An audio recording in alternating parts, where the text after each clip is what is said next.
Hey everyone, welcome to another episode of Get Jasched. I am your host, Jess Jash.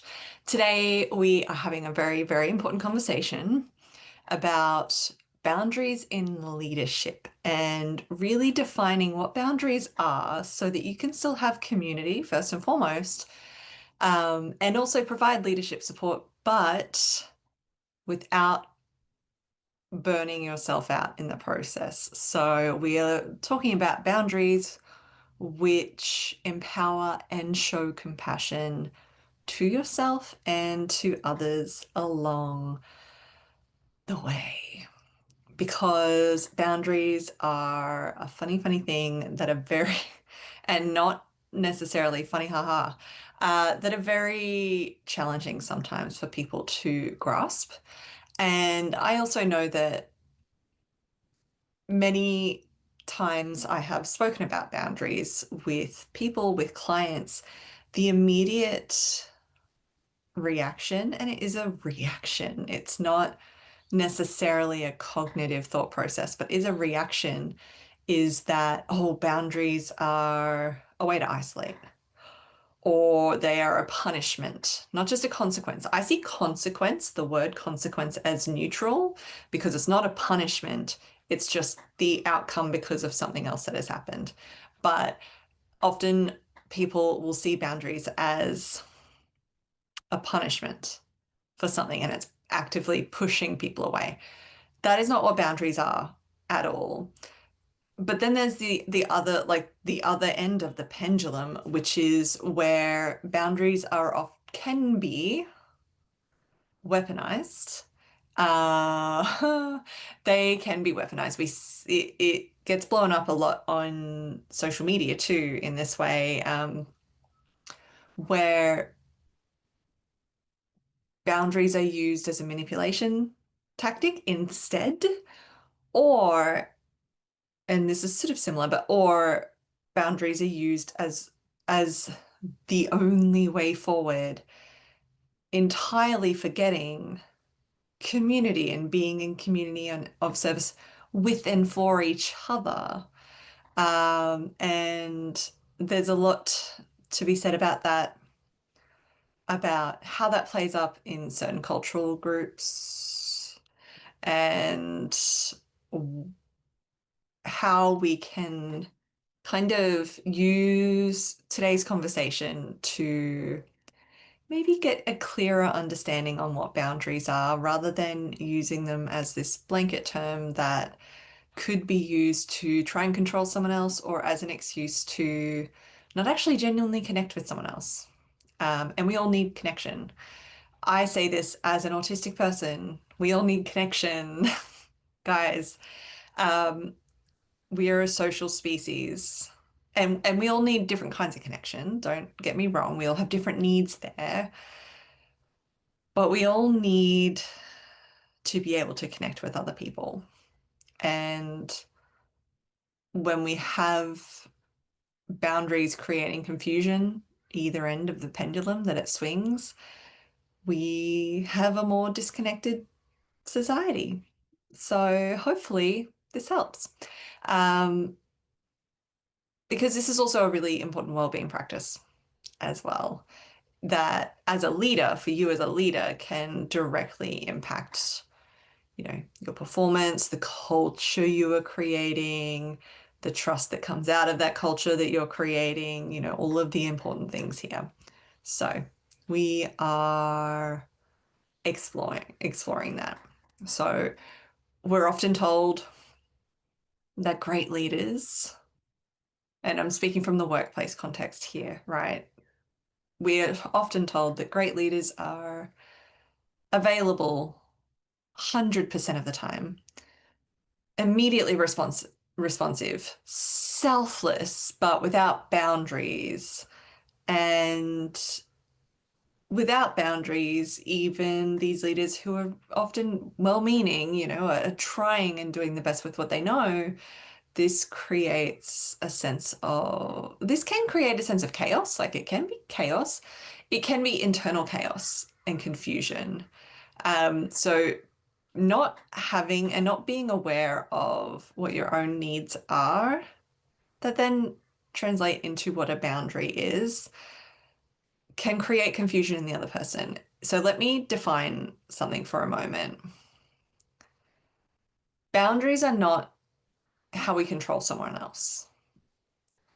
They are not intended to control anyone else in that way. And I'm not talking about legal boundaries. That is a different obvious conversation, should be an obvious conversation. But we're talking about boundaries are not and should not be an attempt to control another person. So you cannot have a boundary that stops someone doing something that is, legal and whatever it is, an expression of themselves. You can let them know that you're not comfortable with it, but you cannot try to, or for whatever reason, but you cannot try to control them. You need to own it, is what I'm saying. So the boundary cannot be about controlling someone else's actions or feelings or decisions. They need to be free to choose how they respond to your boundary. Your boundary is more about, um, there's a, I'm not going to name names, but there is a well-known example in a celebrity relationship where one person in the relationship set a quote boundary about what the other person, about,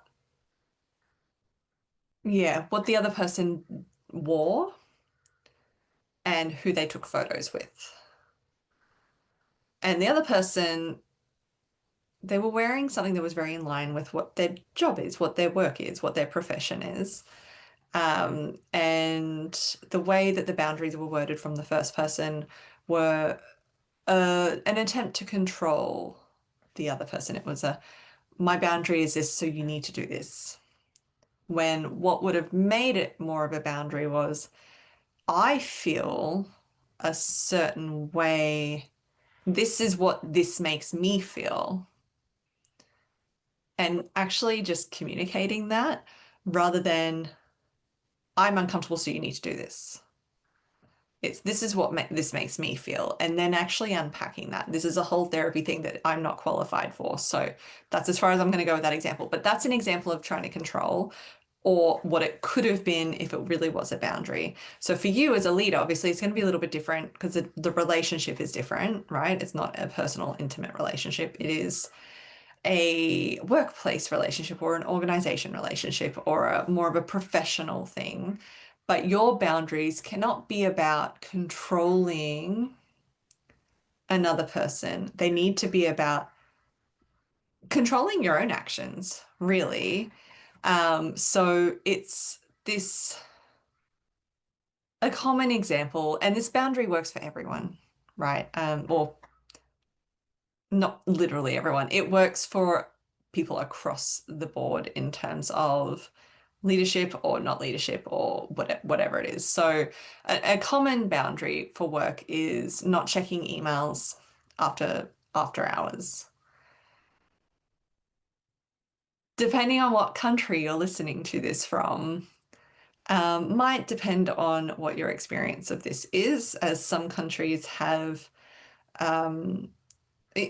generalizing, some countries in particular have quite a corporate approach to this where it is very exploitative against employees in this way. So I'm speaking from the perspective of being an Australian, being in Australia, and generally, not perfectly by any means, but generally speaking, there is this understanding, and in some cases, literal right to switch off laws.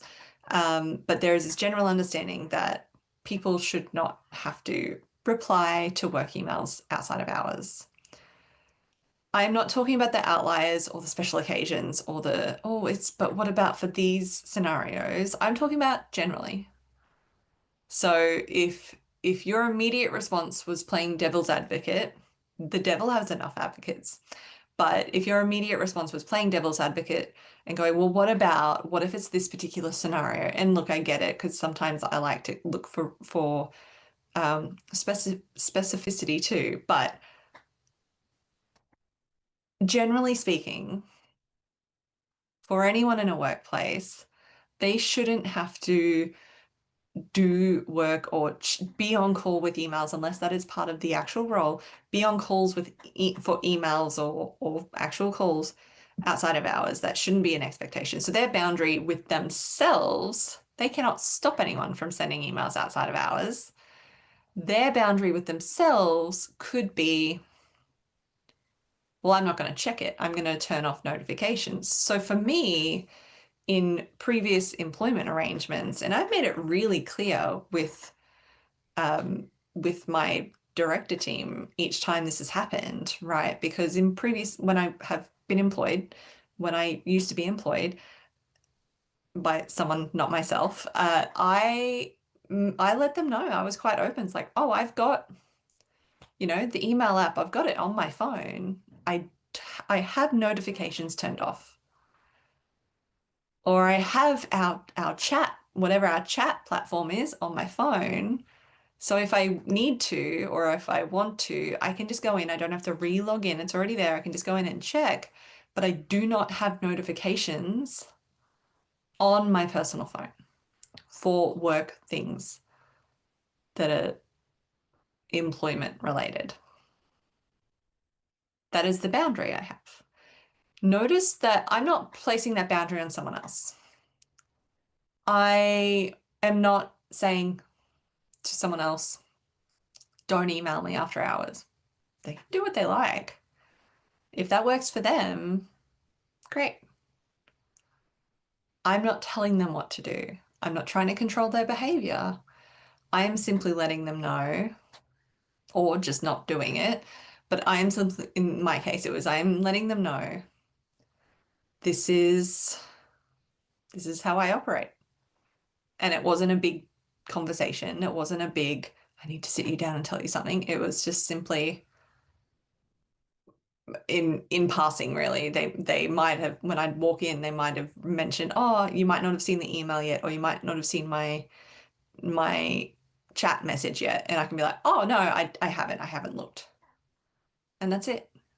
That's an example of a workplace boundary that you can set in that way. As a leader, there's going to be nuance, and we're going to get to that because it is important to consider when you are leading a team. But that is an example, and see how that example isn't about pushing people away. It's not about punishing anyone. It was very neutral. It was just simply about creating the conditions in which I work best. And legitimately, as per a contract that was involved. And that contract was, these are the hours. So that is an example. And what that did is it created, I think there was mutual respect involved. They seemed pleased that I was just taking care of my own energy hygiene in that way and doing what I needed to do so that if they needed to send me something outside of hours, they could, and that's no problem because that's their workflow or that's their thing. And there seemed to be like a respect, but also a relief. It created clarity of, all right, this is what you can expect. And it created safety for me, for my energy, for the other person, but also for the dynamic, for the relationship. And I had that because if I am constantly checking emails in this example, if I'm constantly checking emails even outside of hours, I actually am less effective during hours because I start to just get really exhausted mentally. I'm not having that switch off time. So if I lacked this boundary, I know I would experience some kind of overwhelm or exhaustion, which can lead to burnout. I become more reactive instead of mindful and considered and responsive. So that's an example of why it's important. If I didn't have this boundary, it would be really unclear expectations. If I kind of told myself, they've emailed me, so I have to email back and not actually have an open dialogue, an open conversation about, well, what do they expect? Or what does my contract say? Or, you know, do they know that I'm not going to reply? Because that is also a thing. Your boundaries teach other people what to expect, but it also gives, in this case, if I didn't have the boundary, it gives me unclear expectations too.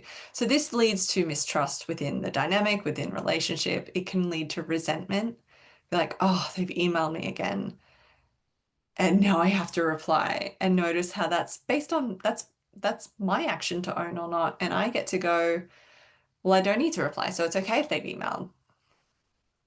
And then without the notifications, wouldn't even know it. Good. And if I didn't, again, have that boundary, I would be stepping more into people pleasing again. I would be more like, I have to reply. I have to show them what a good little employee I am. I have to show them what a good girl I am. I have to, I have to, I have to. And that, ladies, also listen up, especially, that undermines the integrity of your work, of your reputation, of how people see you. It undermines direction. So these are my biggest motivators in why I try to ensure that I don't lack boundaries in certain ways when it is important. Because another thing to remember is boundaries are how we we get to be successful in relationship with each other. Boundaries, not control, but clearly communicated boundaries is really could just be called clearly communicated needs that you were taking care of.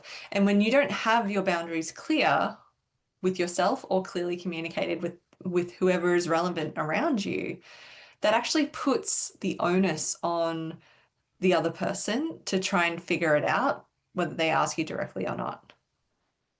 So that email example, just because we're running with it, that email example is I could reply to email, I could have the notifications on, and if someone happened to send me one that wasn't even necessarily time sensitive, but they just sent it outside of hours, and I saw that, I would then be, I need to reply.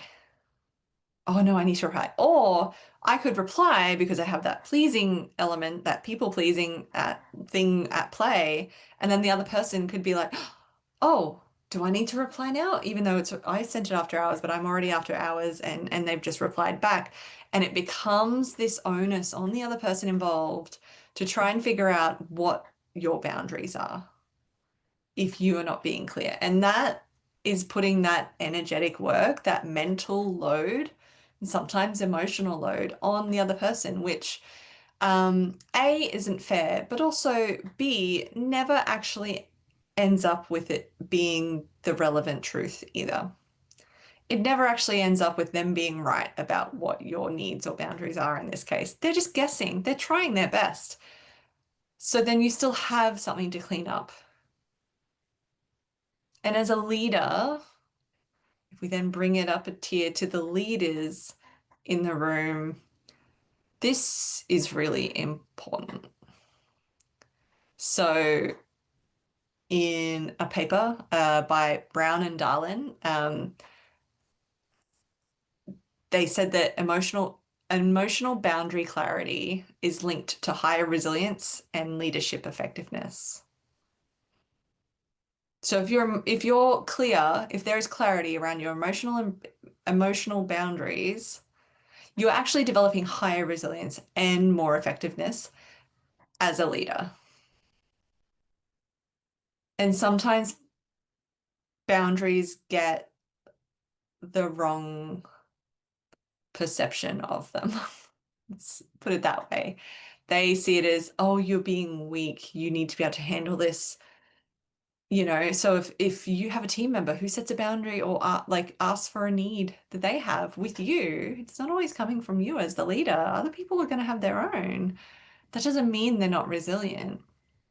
Sometimes it means that they've identified a need and they are being clear with that in order to perform, in order to show up, in order to enjoy how they perform and show up also. Um, Wellbeing science tells us that boundaries support autonomy. And autonomy is one of the three psychological needs in self-determination theory. So this, like autonomy is and self-determination theory is critical to things like motivation and thriving in a role or in a position or in a workplace, in an organization. So boundaries support autonomy, which is one of the three psychological needs. So again, are we teaching people to be independent and interdependent, not codependent, so that there's an element of autonomy so people like feel like they have a power over how they operate or what they need or whatever that is, which then actually makes people feel more motivated and helps them thrive better. That feels like a pretty decent reason already. And then there's also compassion fatigue research. So that's where I sort of spoke to putting the onus on someone else. So Figley writes that this research shows that boundary collapse or the collapse of boundaries is a major predictor of emotional exhaustion in caretaking or leadership roles. Imagine that. We like that's exactly what we were talking about, right? So it can be this emotional exhaustion or this mental exhaustion, this fatigue that happens when there's this collapse of this scaffolding that helps us connect or can help us connect better, can help us in workplaces work better together. And leaders, especially everyone for different reasons, do struggle with it, but leaders especially struggle with it because of what they think leadership is. Leaders are often, and look, they're often taught this, but this is why we are having these conversations because I'm trying to make sure we learn differently, right? But they're often taught this. They are often taught that they must choose between authoritative leadership or warm leadership, like being warm, having warmth. They see assertiveness and empathy as two polar opposites. So they get confused. We get confused. If we think being assertive doesn't involve being empathetic, then we are no better than the billionaires we like to talk shit about and criticize for that exact reason, right? So empathy and assertiveness can work well together. And if we think that showing authority means having no warmth, or the other way around, right? Being a warm leader means you diminish your authority, then again, we have to look at why we separate these things and why we think they can't coexist, because they certainly can. Because boundaries are a form of compassion and kindness. They help teams to understand the playing field and where the goalposts are. So we have to be sure not to continue moving the goalposts, but they help teams and individuals do that. They create a culture of emotion regulation or the ability to sort of emotional intelligence and predictability as best we can predict everything that we can't anyway. But they help to create these emotionally intelligent cultures and predictability in the sense of we know what to expect from each other. We know that there are processes, we know that there is a way of being, and this helps to reduce conflict down the path. Um, it helps to reduce individuals or team members over-functioning, stressed out, highly strung. And what happens when you're a leader who exhibits and clarifies boundaries, as always, as with everything that we talk about, you are modeling well-being and you are also modeling, so you're encouraging others to do the same. And as a leader, we are all just big children, right? We learn by, like children, right, learn a lot more from what's being modeled versus what's being said. It's just how we learn. It's how we operate. So as adults, that doesn't really change. We understand more about what's being said, sure, but we still learn more by what example is being set and what is being modeled than by what is being said. So this is why it's really, really important to understand this, but also when you use boundaries, to be careful with how you use them at the same time so that you can still be in connection with each other. You're not building up a big fuck off wall around you just to say, well, I set the boundary. Ha ha ha. Right. So this is where we get into the nuance as a leader. And this actually gets to be quite simple, I think. I think we try and overcomplicate things because we think things are sometimes they are, but sometimes more complicated than what they are. But really, like as a leader, you just the examples I'm about to give, you just need to make sure that you're not expecting other people in your team, no matter what rank they are in the hierarchy, you are not expecting other people in your team to do things that you are not willing to do, and then using your leadership boundaries as an excuse for that. This is where it's really important as a leader to just be really careful. So you can't be like, well, I don't reply after 5 p.m. But then there's this really big deadline that your team is up against, and you have members of your team working late, and then they need you to sign off on something, but then you're like, well, I don't reply after 5 p.m. So then you all fail. This is, I wish this was an extreme example, but I know in many cases it's just another day. So as a leader, this is where the nuance is you can't just leave your team in the lurch. You still need to lead them. And that's just one example of what that looks like, right? Um, Another is more of like a mental load boundary. Um, as a leader,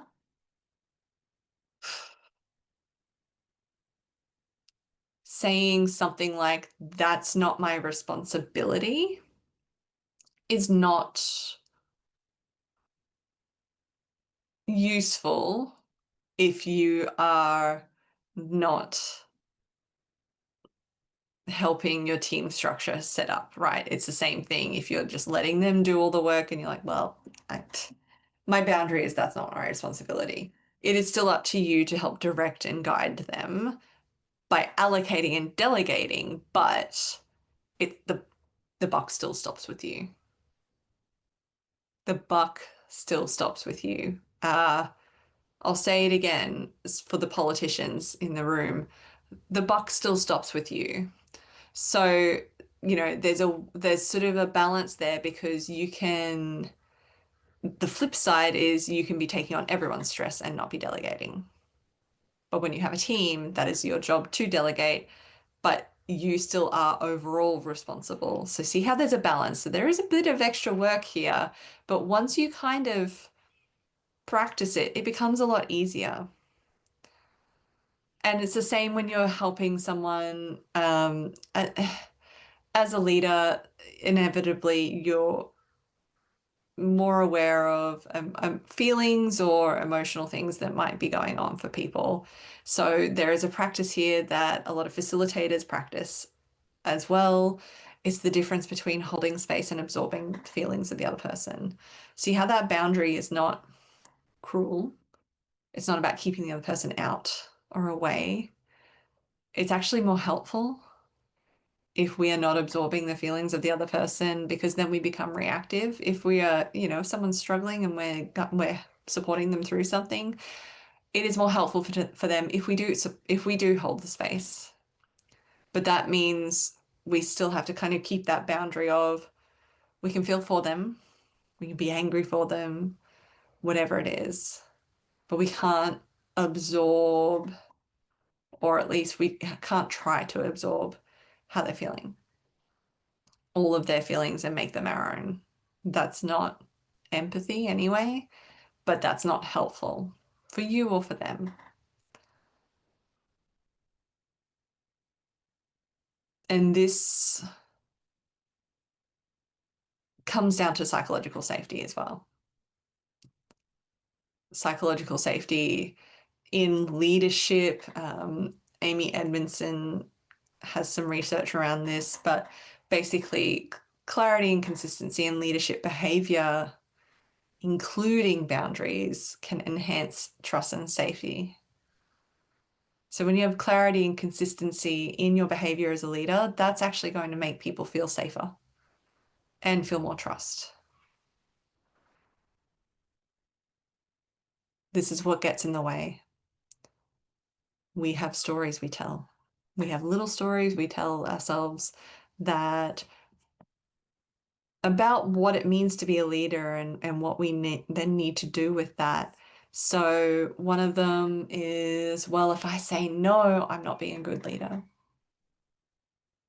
Or the delegation or lack of piece, right? We've spoken about this in previous episodes.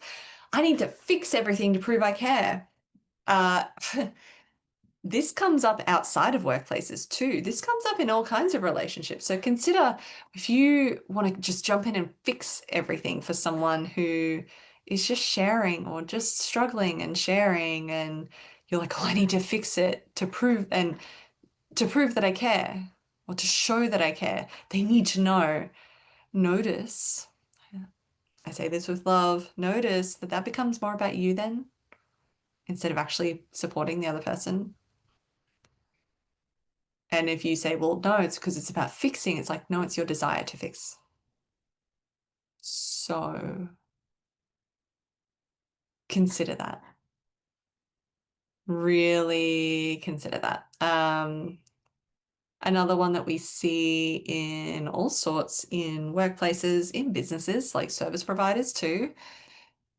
Um, if I don't over deliver, people will leave. It's tough. Because then you end up drained and resentful, and then you want to leave, right? So there's so many layers to this, and these are all the stories we tell ourselves. Then there's gendered expectations, especially for women, for female leaders, for marginalized or leaders from marginalized groups, where compassion is expected and assertiveness is penalized. What? Where you're not, there's a really good song about this, where you're not considered a boss if you're assertive, if you, especially for women and especially for leaders from marginalized groups, you're seen as bitchy or rude. You're expected to bend over backwards and be compassionate in the face of anything that anyone says to you, in the face of any injustice thrown your way, verbally or otherwise. You need to continue being compassionate, because then if you react, your reaction is seen as the problem, not the actual thing that you reacted to, right? So this is a challenging one. This gets in the way a lot of having boundaries or clarifying or communicating boundaries, right? So there's a whole bunch of reasons why blurry boundaries can show up. And there's also a whole bunch of misconceptions about what boundaries are, and then misuses of boundaries, calling it boundaries, but it's really something else. It's really manipulation, control, white supremacy, and privilege. Uh, it can be all of these things, misogyny. So that's why we need to really just check ourselves. Be like, what is this really about?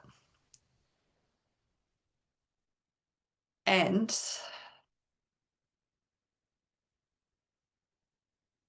the best way, is that the best way? The best way that you can start to set these boundaries or identify these boundaries or communicate these boundaries is to practice. I know that sucks as an answer, as a solution, but it's really the best way is to practice. The other part I was going to say, or tossing up whether I would say this is the best way, because this is also an important aspect. Sometimes it's just communication. And it depends on this one's going to depend on the context because you do not need to over communicate yourself to anyone. You don't. I don't. I'm still learning this one too. Don't worry, but you don't need to over communicate yourself with anyone. Sometimes it's just a no, thank you. Right. Um, but sometimes, depending on the relationship, so probably more personal relationships in particular, would benefit from saying, well, look, I really care about this, but I have to recognize what really is going to overwhelm me. And I already have all of this on my plate. It could be that, or it could be, I need a little time to just think this one through before I can commit. I would love to, but I need to reflect on this. So let's revisit this after I've had a little time to reflect on all the information. And then it can also be, and I don't mean this in a fawning way. I don't mean that I can't do that, but let me do all these things. But if it's something that you, especially in your capacity in your role, if it's something that you don't recognize as something that is useful or the best next step or what you can do, you can say, well, that's not something I am able to do, but here's what I can do for you. If that is true, make it be true. Make it be true. Make it be true. So you can see there's a lot of nuance. I can't tell you exactly what to say because that is such a blanket band-aid statement and solution that really serves no one. And then that's where it risks getting weaponized. Like therapy speak itself, again, this isn't therapy, but therapy speak itself is getting weaponized because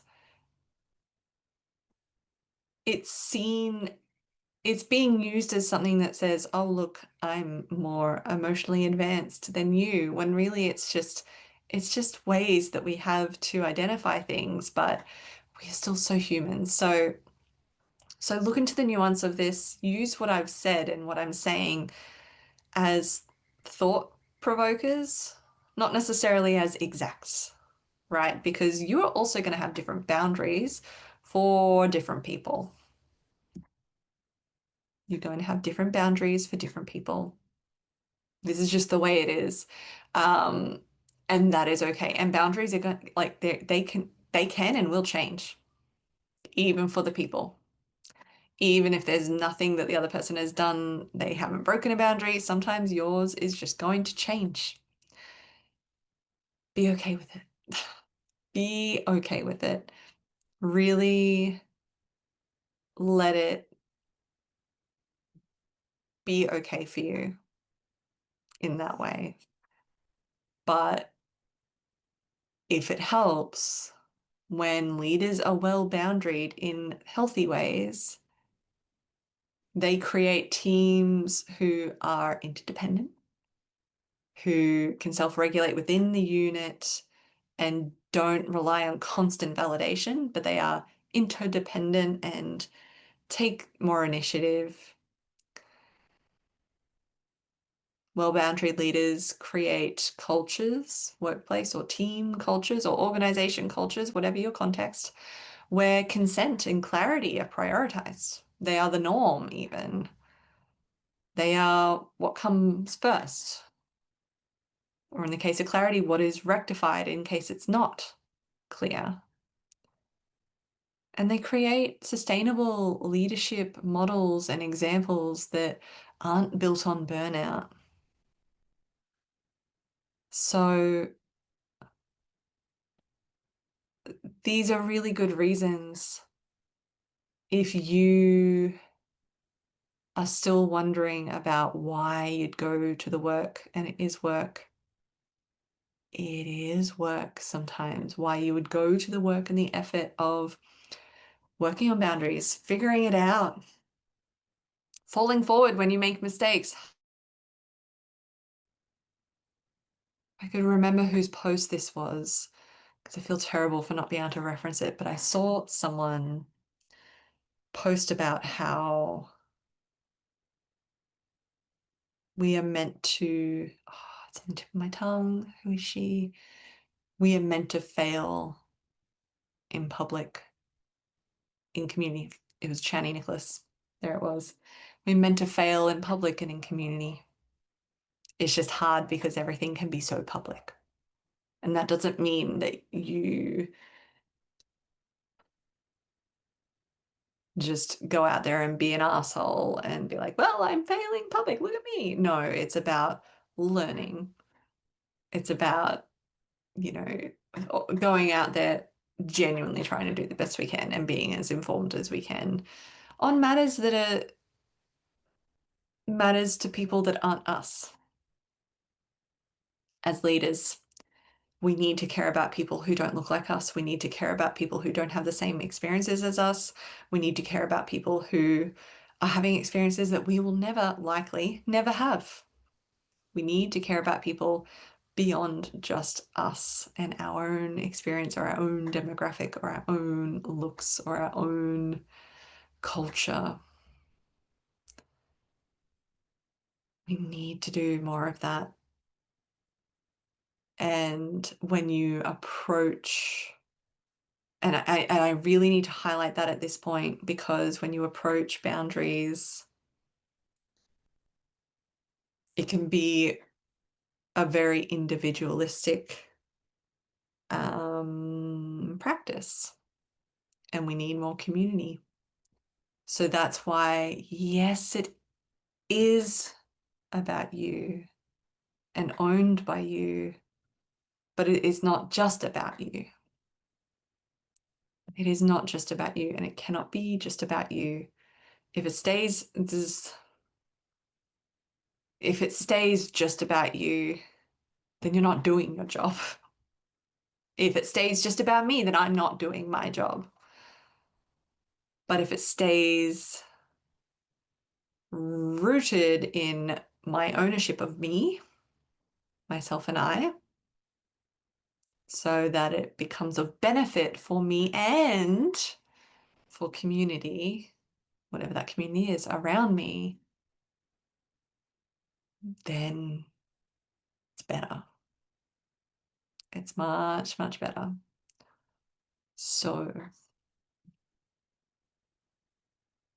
consider the simple questions are, or consider, are you building boundaries? When you consider boundaries, are you considering them as walls or fences to keep people out? Or can you have boundaries instead of it being the moat? It is the drawbridge. It is the bridge, not the drawbridge, but the bridge that exists, that is built with intention instead. So ways to check in with that is, where do you overextend out of fear or guilt or shame or people pleasing or whatever it is. And at the same time, where do you over boundary? I'm going to say it like that. Where do you over boundary where it becomes a controlling measure and not responsible for your own actions? Hopefully that is as clear for you as it is in my head, but consider that as you go throughout your week and then beyond. Consider that and put it into practice. Know that you will fail sometimes. Know that it'll be a little messy sometimes, and keep trying to repair and move forward. Acknowledge, repair, move forward, improve, clarify, do a little bit better next time. Thank you so much for joining me. If you found this episode and this conversation useful, please share it. You can share it to your stories or a post, or you can share it with a friend or a colleague or a peer who you feel or think that they might get something useful out of it as well. I would really appreciate it, but I'm sure they will too. So please share it, and I'll see you next week for next week's episode.